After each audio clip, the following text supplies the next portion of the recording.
Hallelujah, praise the lord. मसीह में आप सबकी सलामती हो। तो जैसा कि आप जानते हैं कि पैदाइश का पहला बाब हमने कल ही कंप्लीट किया था और आज हम खुदाम के पाक कलाम में से दूसरे बाब से पढ़ेंगे। तो खुदाम के पाक कलाम में से पैदाइश की किताब उसका 2 बाब और उसकी पहली आयत से लेके उसकी 3 आयत तक पढ़ेंगे। तो खुदाम के कलाम में यूँ लिखा है, सो आसमान और ज़मीन और उनके कुल लश्कर का बनाना ख़त्म हुआ और खुदा ने अपने काम को जिसे वो करता था 7वें दिन ख़त्म किया और अपने सारे काम से जिसे वो कर रहा था 7वें दिन फारिग हुआ।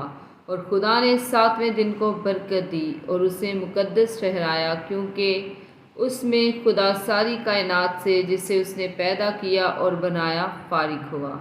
खुदा उनका पाक कलाम पढ़े जाने और सुने जाने पर खुदा उनकी ख़ास बरकत आप सब पर हो। खुदा उनका शुक्र हो। आमीन। God bless you all.